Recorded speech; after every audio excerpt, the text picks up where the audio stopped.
નમસ્કાર વિદ્યાર્થી મિત્રો, શ્રી વન વિદ્યાલય આંબાબારીથી હું કલ્પનાબેન પટેલ.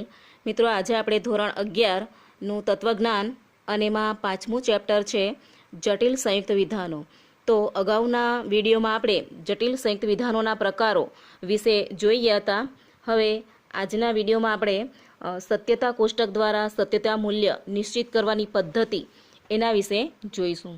તો સૌથી પહેલાં આપણે જટિલ સંયુક્ત વિધાનો માટેના જે સત્યતા કોષ્ટકની રચના કરવાની હોય તો આપણે અગાઉ ચોથા ચેપ્ટરની અંદર સમુચ્ચય, વિકલ્પન, નિષેધ, શરતી, દ્વિશરતી આ 5 સંયુક્ત વિધાનોને લગતા 5 મૂળભૂત સત્યતા કોષ્ટક આપણે જોઈ ગયા છે.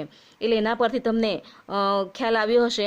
પરંતુ આ 5 મૂળભૂત સત્યતા કોષ્ટકના આધારે ગમે તેટલા જટિલ સંયુક્ત વિધાનો માટેના સત્યતા કોષ્ટકની પણ રચના થઈ શકે છે. તો એ કેવી રીતે થાય તો તેની માહિતી આપણે આમાં જોઈશું. જુઓ, સત્યતા કોષ્ટકમાં આદ્યસ્તંભની રચનાને લગતો નિયમ છે કે કોઈ પણ સંયુક્ત કે જટિલ સંયુક્ત વિધાન માટેના સત્યતા કોષ્ટકમાં એ વિધાનમાં આવતા પ્રત્યેક સાદા વિધાન માટેના આદ્યસ્તંભ રચવાના હોય છે. જેટલા સાદા વિધાનો હોય તેટલા આદ્યસ્તંભ રચાય. જો કે એકનું એક સાદું વિધાન એક કરતાં વધારે વખત આવતું હોય તો પણ તેનો આદ્યસ્તંભ એક જ રચવાનો હોય છે. હવે આપણે ઉદાહરણ તરીકે જોઈએ. જુઓ, એ સમુચ્ચય કૌંસમાં એ વિકલ્પન બી. તો આ પ્રકારનું જટિલ સંયુક્ત વિધાન આપ્યું હોય તો એ વિધાન માટેના સત્યતા કોષ્ટકમાં એક જ એ વિધાન જે છે એના માટે અને બીજા બી વિધાન માટે એમ 2 આદ્યસ્તંભો બનશે. કારણ કે એમાં એ અને બી એ 2 સાદા વિધાનો છે. એ વિધાન 2 વખત આવ્યું હોવાથી એનો આદ્યસ્તંભ તો એક જ રાખવાનો હોય છે. અને બીજું છે આર વિકલ્પન કૌંસમાં એમ શરતી એન. તો આ જટિલ વિકલ્પન માટેના સત્યતા કોષ્ટકમાં આપણે જોઈશું તો આર, એમ અને એન. તો આર, એમ અને એન એ 3 વિધાનો છે એટલે એમાં 3 આદ્યસ્તંભો આવશે. કારણ કે એમાં આર, એમ અને એન એ 3 સાદા વિધાનો આપેલા છે. તો આ રીતે તમને આદ્યસ્તંભો રચવાની કઈ રીતે રચવાનો એમાં તે તમને ખ્યાલ આવ્યો હશે. હવે જુઓ, સત્યતા કોષ્ટકમાં હરોળની સંખ્યાને લગતો નિયમ છે. તો એની અંદર આપણે જોઈએ તો કોઈ પણ સંયુક્ત કે જટિલ સંયુક્ત વિધાનમાં હરોળની સંખ્યા નિશ્ચિત કરવા માટે એક એનું સૂત્ર છે. એના આધારે આપણે એ હરોળ બનાવવાની હોય છે. જુઓ, એનું સૂત્ર છે હરોળની સંખ્યા બરાબર 2n. તો આ n જે છે એને સાદા વિધાનની કુલ સંખ્યા ગણવાની છે. એટલે કે જે આદ્યસ્તંભો આપણા જે છે એની કુલ સંખ્યા તરીકે આપણે એને nની ગણતરી કરવાની છે. તો જુઓ, 2ની n ઘાતની અંદર આપણે જોઈશું તો પહેલું એક ઉદાહરણ દ્વારા સમજીએ કે જુઓ, પહેલું વિધાન છે એ સમુચ્ચય કૌંસમાં એ વિકલ્પન બી. તો આ જટિલ સંયુક્ત વિધાનમાં આપણે જોઈએ તો એમાં એ અને બી આ 2 જ ખાલી સાદા વિધાનો છે. તો એની અંદર આપણે સત્યતા કોષ્ટકમાં આપણે જે સૂત્ર આપ્યું છે 2ની n ઘાત, તો એના આધારે શું થશે કે આપણે જો n બરાબર સાદા વિધાનની કુલ સંખ્યા ગણવાની છે તો આપણા સાદા વિધાનો કેટલા છે? 2 છે. એટલે 2ની 2 ઘાત થશે. તો એના આપણે એ રીતે કરીએ તો 2 ગુણ્યા 2 બરાબર 4. એટલે જ્યારે 2 વિધાનો હોય તો એના 4 હરોળ બનશે. તે જ રીતે બીજું ઉદાહરણ જુઓ, આર વિકલ્પન કૌંસમાં એમ શરતી એન. તો આ જટિલ સંયુક્ત વિધાનમાં આપણે જોઈએ તો આર, એમ અને એન એમ કુલ 3 સાદા વિધાનો આપેલા છે. તો આપણે અગાઉ જે સૂત્ર છે એના આધારે આપણે ગણવાનું છે. તો આમાં હરોળની સંખ્યા ગણવાનું તો કેટલું થશે એમાં કે 2ની 3 ઘાત થશે. કારણ કે આપણા સાદા વિધાનો કેટલા છે? 3 છે. એટલે 2ની 3 ઘાત. તો 2 ગુણ્યા 2 ગુણ્યા 2 એટલે 2 દુ 4 દુ 8. તો આ રીતે એની 8 હરોળ આવશે. એટલે હરોળ કઈ રીતે કેટલી થશે એ તમને આ રીતે ખ્યાલ આવશે કે જેટલા સાદા વિધાનો આપેલા હોય એના આધારે આ સૂત્રને આધારે તમારે હરોળ બનાવવાની છે. તે જ રીતે બીજું ઉદાહરણ જુઓ, એ વિકલ્પન નિષેધ એ. તો હવે અહીં આપણે જોઈએ તો આ જટિલ સંયુક્ત વિધાનમાં માત્ર એક જ સાદું વિધાન છે એ. તો એક જ જ્યારે સાદું વિધાન હોય તો તેના સત્યતા કોષ્ટકમાં આપણે એને સૂત્રના આધારે આપણે મૂકીએ તો 2ને 1 ઘાત થશે. તો 2 ગુણ્યા 1. કારણ કે એક જ સાદું વિધાન છે એટલે 2 એકુ 2 થશે. એટલે 2 જ એમાં હરોળો આવશે. તો આ રીતે જ્યારે તમને એક જ વિધાન સાદું વિધાન આપેલું હોય તો તેની 2 હરોળ બનશે.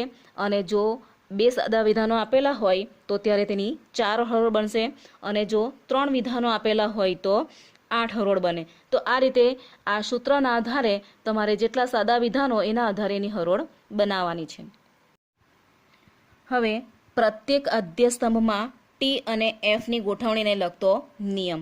તો જુઓ, જે સંયુક્ત વિધાનમાં સાદા વિધાનોની કુલ સંખ્યા n હોય, એટલે કે આપણે અગાઉ પણ નિયમમાં સૂત્રમાં જોયું કે કુલ સાદા વિધાનોની સંખ્યા ને આપણે n હોય, તો તે સંયુક્ત વિધાન માટેના સત્યતા કોષ્ટકમાં m એટલે કે પહેલા વિધાનનો જે અધ્યયસ્તંભનો પ્રશ્ન હોય તો એમાં m બરાબર 1, અને બીજા વિધાનના અધ્યયસ્તંભનો પ્રશ્ન હોય તો m બરાબર 2. એટલે કે સંક્ષેપમાં આપણે આ રીતે એને મૂકવાનું છે. m બરાબર વિધાનોનો અનુક્રમે જે સંખ્યા દર્શાવતી હોય એને આપણે ગણવાનું છે. એટલે સંખ્યાના વિધાનના અધ્યયસ્તંભમાં TF ના આપણે ગણીએ તો એમાં 2, તો 2નો m-1 ઘાત થશે, એટલે કે એ જૂથો આવે, અને પ્રત્યેક જૂથમાં n-m એટલે કે t, અને તેટલી સંખ્યામાં f આવે. જો ઉદાહરણ આપણે જોઈએ, નિષેધ p શરતી q. તો આ જે ઉદાહરણ છે એમાં બે સાદા વિધાનો છે, p અને q. તો એમાં p વિધાન માટે જે છે એના અધ્યયસ્તંભમાં tfનું એક જૂથ આવે. એટલે કારણ શું છે કે આપણે અગાઉ જોયું તેમ એમાં 2, તો 1 - 1, કારણ કે પહેલા અધ્યયસ્તંભનો પ્રશ્ન હોય તો આપણે 1 - 1 બરાબર 0 થાય, એટલે અહીંયા 1 થાય છે. અને આ જૂથ માટે 2 વાર t અને 2 વાર f હોય છે. એટલે એમાં પહેલા 2 t લખવાના અને પછી 2 f આવે. એમાં કારણ કે જુઓ કે આપણે જે નિયમના આધારે જોઈએ તો 2, તો 2 - 1 એટલે કે 1 થાય, એટલે 2 × 2, આ રીતે 2ની 1 ઘાત છે એટલે 2 થાય છે. અને p માટેના સ્તંભમાં 2 વાર t અને 2 વાર fનું એક જૂથ આવે. એટલે એનો કહેવાનો મતલબ એ છે કે 2 વાર t અને 2 વાર f એ p ની જે સ્તંભની જે હરોળ હોય એમાં એને મૂકવાનું હોય છે. અને બીજું વિધાન છે q. તો એના જે સ્તંભ આપણે રચવાના હોય તો તેમાં પણ tfના 2 જૂથો આવે છે. કારણ શું છે કે એમાં આપણે અગાઉ જે જોયું તો એમાં બીજા વિધાનના આપણે કેટલા ગણવાના છે, તો કે 2. તો 2 એટલે 2 - 1 બરાબર 2નો 1 ઘાત બરાબર 2 થાય છે. તો એમાં પ્રત્યેક જૂથ tf છે. તો એમાં પહેલા t અને પછી f આવે છે. તો એના માટે શું થશે કે એનું બીજું વિધાન છે એના આધારે 2 - 2 બરાબર 0 એટલે કે 1 થાય છે. તો q માટેના સ્તંભમાં tfના 2 જૂથો આવે. એમ કહેવાનો એનો અર્થ મિનિંગ એ થશે કે પહેલા વિધાનની અંદર આપણે 2 વાર t અને 2 વાર f લેવાનું છે, જ્યારે આમાં પહેલા t પછી f, tf, એટલે આ રીતેના qના સ્તંભની હરોળ બનશે. એટલે કે તમે અહીંયા કોષ્ટક આપ્યું છે એના આધારે જુઓ તો pq, તો એની અંદર આપણે અગાઉ જોઈ ગયા તો પીની હરોળ માટે 2 વાર સત્ય અને 2 વાર અસત્ય મૂકવાનું છે, અને ક્યુની હરોળ માટે આ નિયમના આધારે પહેલી વાર ટી f tf, એટલે આ રીતે તમારે આ કોષ્ટકમાં લખવાનું છે. તો જુઓ, એક બીજું ઉદાહરણ જોઈએ, p વિકલ્પન કૌંસમાં q સમુચ્ચય r. તો હવે અગાઉ આપણે જે ઉદાહરણ જોયું એમાં 2 સાદા વિધાનો હતા. હવેના ઉદાહરણની અંદર આપણે જોઈએ તો 3 સાદા વિધાનો આવે છે. તો એમાં આપણે જોઈએ તો પહેલા p માટેના અધ્યયસ્તંભમાં tfનું એક જૂથ આવે છે. કારણ આગળ જોઈ ગયા એ મુજબ જ તમારે કરવાનું છે. તો એ જૂથ માટે પણ શું થશે કે 3 વિધાનો છે, એટલે એમાં 2 1 - 1 બરાબર 2ની 0 ઘાત બરાબર 1 થાય. એટલે આ જૂથ માટે 4 વાર t અને 4 વાર f હોય છે. એટલે કે એમાં પહેલા 4 t અને પછી 4 f આવશે. કારણ શું છે કે 2, તો 3 - 1 એટલે કે 2ની 2 ઘાત એ રીતે થશે. તો 2 દુ 4 એટલે 4 થશે. અને ટી માટેના સ્તંભમાં આવું એક જૂથ આવે છે. એનો કહેવાનો એ અર્થ થયો કે 4 વાર ટી અને 4 વાર એફ એ ક્રમમાં પી માટેના સ્તંભની હરોળ ગોઠવાય છે. હવે તમારે આ બીજા વિધાનમાં આપણે જોઈએ તો ક્યુ માટેના સ્તંભમાં tfના 2 જૂથો આવે છે. અગાઉ જે નિયમ અનુસાર આપણે કરવાનું છે કે 2 - 1 બરાબર 1 એટલે 2ની 1 ઘાત બરાબર 2 થાય. તો એના માટે પ્રત્યેક જૂથની અંદર 2 વાર સત્ય અને 2 વાર અસત્ય, જે ટી છે એને સત્ય ગણવાનું અને એફ હોય એને અસત્ય. તો એટલી સંખ્યામાં tf આવે. કારણ શું છે કે 2ની 3 - 2 ઘાત, તો એમાં 2ની 1 ઘાત થશે એટલે 2 થાય. તો આ રીતે ક્યુ માટેના સ્તંભમાં 2 વાર ટી અને 2 વાર એફના જૂથો આવશે. તે જ રીતે ત્રીજું વિધાન આર માટેના સ્તંભમાં ટી એફના 4 જૂથો આવે છે. કારણ કે એની અંદર આપણે અગાઉ જોઈ ત્યાં કે 2 તો 3 - 1 બરાબર 2ની 2 ઘાત એટલે 4 થાય. તો આ 4 જે પ્રત્યેક જૂથ બનશે એ ટી એફના બનશે. તો એની અંદર ટી અને એફ આવે. કારણ શું છે કે એમાં 2ની 3 - 3 એટલે કે 0 એટલે કે 1 થાય. તો આર માટેના સ્તંભમાં ટી એફના 4 જૂથો આવશે. તો તેમાં ટી એફ લખીને તમારે બનાવવાનું હોય છે. તો જુઓ આ કોષ્ટકમાં જુઓ તો કે પહેલું જે આપણે સ્તંભ છે પી, તો એની અંદર આપણે જોઈ ગયા કે એમાં પહેલા સ્તંભની અંદર 4 વાર સત્ય અને 4 વાર અસત્ય આવશે. અને બીજા સ્તંભ જે ક્યુ છે એનામાં 2 વાર સત્ય, 2 વાર અસત્ય, 2 વાર સત્ય અને 2 વાર ફરી અસત્ય. અને છેલ્લું જે તમારો સ્તંભ છે આર, તેની અંદર સત્ય અસત્ય, સત્ય અસત્ય એ રીતે મૂકીને તમારે આ કોષ્ટક રચવાનું છે. હવે સત્યતા કોષ્ટકમાં આદ્ય સ્તંભ ઉપરાંત એના અન્ય ગૌણ સ્તંભોની સંખ્યા ની રચના કરવાની હોય તો તે તમારે કઈ રીતે કરવાનું છે જુઓ. આપણે એક વિધાન જોઈએ કે એ વિકલ્પન નિષેધ એ. તો અહીં આ જે દ્રષ્ટાંત છે એ જટિલ સંયુક્ત વિધાનને લગતા આ સત્યતા કોષ્ટકમાં કુલ 3 આદ્ય સ્તંભો છે. કારણ કે એ જટિલ સંયુક્ત વિધાન છે એની અંદર આપણે જોઈએ તો કે એમાં પહેલો જે આદ્ય સ્તંભ છે એ એક સાદું વિધાન છે, માત્ર એ. અને બીજો અને ત્રીજો જે છે એ ગૌણ સ્તંભો છે.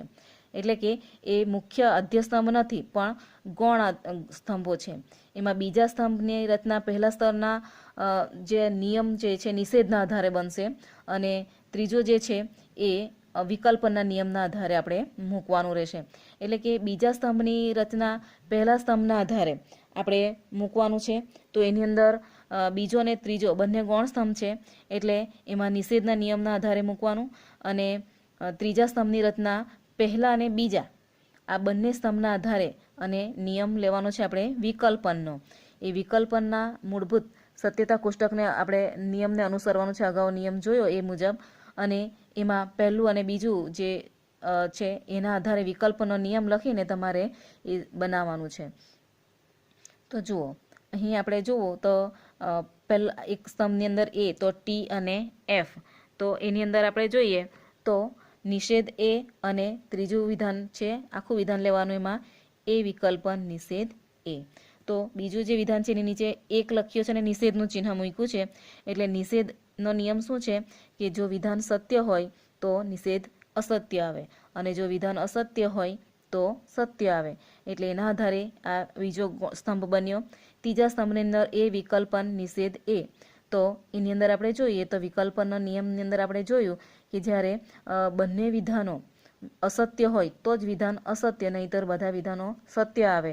તો અહીં બંને વિધાનો અસત્ય કશે જોવા મળતા નથી એટલે આ બધા વિધાનો સત્ય આવશે. એટલે પહેલી અને બીજી જે સ્તંભ છે એના આધારે અને વિકલ્પનના નિયમના આધારે આપણે આ કોષ્ટક રચ્યું છે.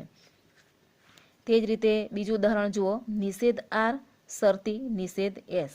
તો હવે આ જે જટિલ સંયુક્ત વિધાનને લગતા સત્યતા કોષ્ટકમાં કુલ 5 સ્તંભોની રચના થશે. એમાં મુખ્ય સ્તંભ આદ્ય સ્તંભો 2 છે, આર અને એસ. પણ આર અને એસ એ 2 સાદા વિધાનો છે, જ્યારે ત્રીજું અને ચોથું જે છે એ અને પાંચમું આ ગૌણ સ્તંભો છે. ત્રીજા સ્તંભની રચના પહેલા સ્તંભના આધારે બનશે અને એમાં નિષેધનો નિયમ મૂકીને તમારે બનાવવાનું છે. અને તે જ રીતે ચોથો જે સ્તંભ છે એની રચના આપણે બીજા સ્તંભના આધારે નિષેધનો નિયમને અનુસરીને મૂકવાનું છે. અને જે છેલ્લી જે વિધાન છે નિષેધ આર શરતી નિષેધ એસ, તો એની અંદર તમારે ત્રીજા અને ચોથો સ્તંભ જે છે એની અંદર નિષેધ આર અને નિષેધ એસ આપેલો છે. તો ત્રીજી અને ચોથા સ્તંભને અને શરતીના નિયમના આધારે તમારે એની રચના કરવાની છે. તો હવે આ કોષ્ટકમાં આપણે જોઈએ તો તમને ખ્યાલ આવશે કે જુઓ પહેલા આદ્ય સ્તંભો 2 છે, આર અને એસ. તો ત્યાર પછી ગૌણ સ્તંભ છે નિષેધ આર અને નિષેધ એસ અને છેલ્લે આખું વિધાન લેવાનું છે નિષેધ આર શરતી નિષેધ એસ. તો હવે ત્રીજી હરોળ જે છે નિષેધ આર, તો તેમાં આર આદ્ય સ્તંભમાં પહેલા વિધાનમાં જુઓ કે પહેલામાં આર છે એટલે એમાં તમારે 1 લખવાનું અને કયા નિયમના આધારે આપણે અહીંયા મૂકવાના છે તો નિષેધનો નિયમ. તો નિષેધનો નિયમ શું છે કે જો નિષેધ અહીં આર સત્ય છે તો નિષેધાર અસત્ય આવશે, અને આર સત્ય છે તો નિષેધાર અસત્ય, અને આરની અંદર સત્ય અસત્ય આપેલું છે તો અહીં સત્ય આવશે, અને ચોથામાં પણ અસત્ય છે એટલે અહીં સત્ય આવશે.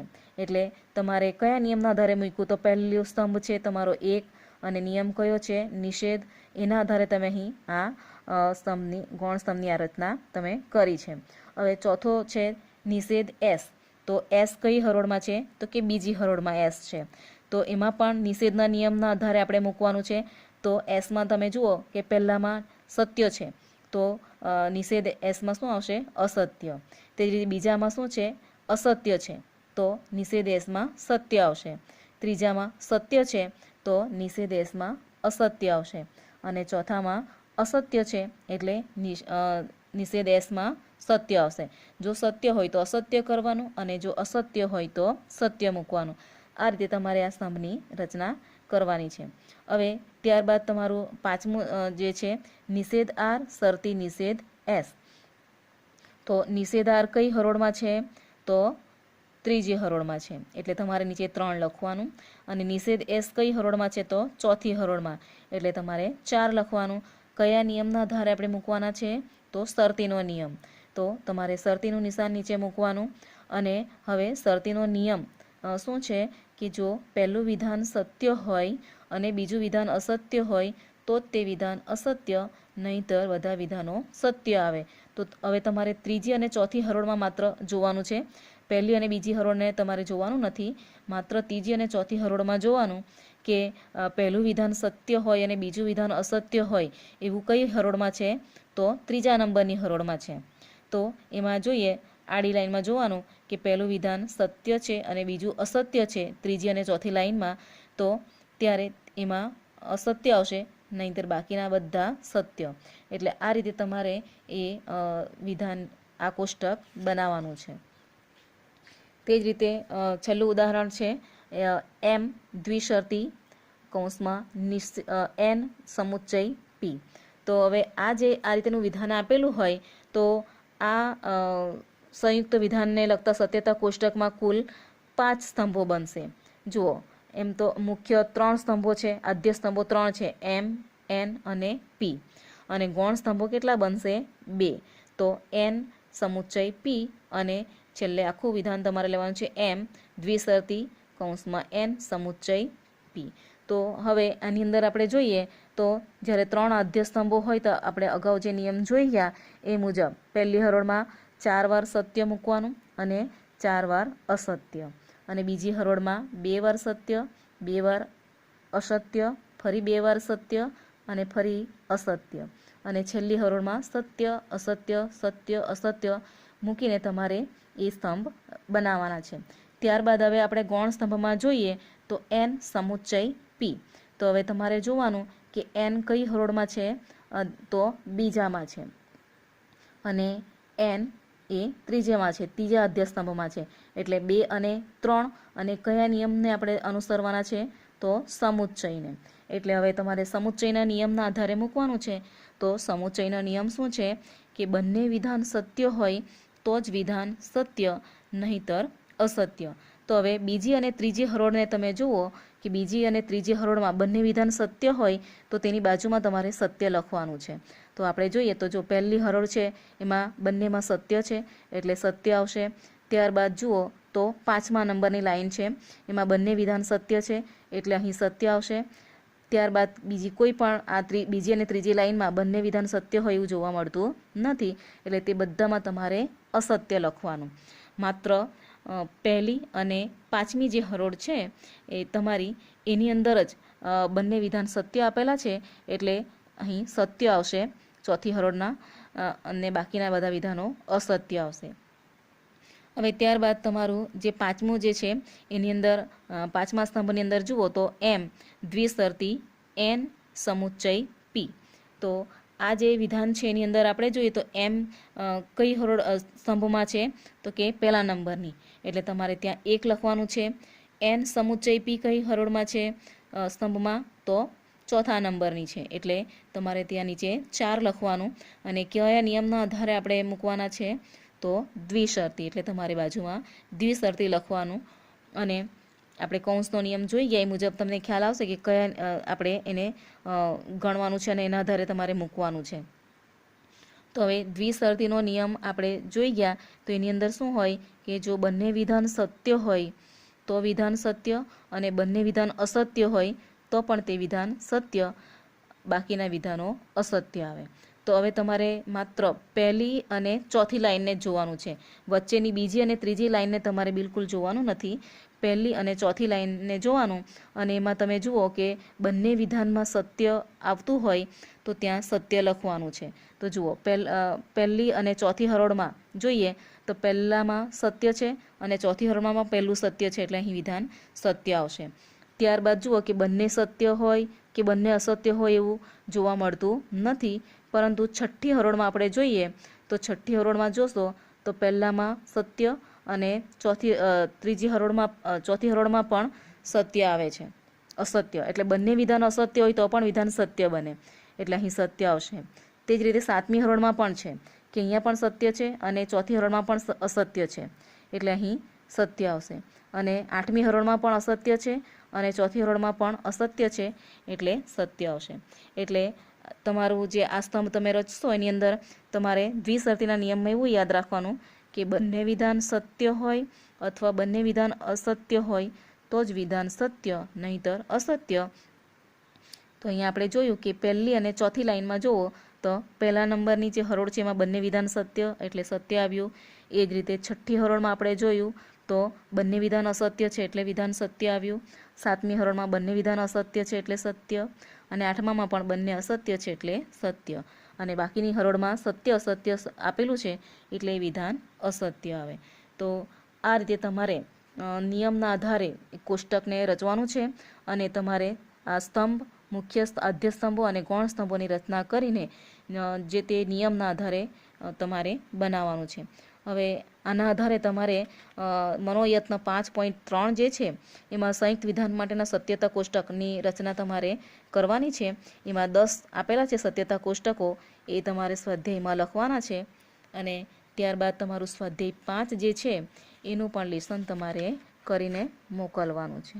Thank you.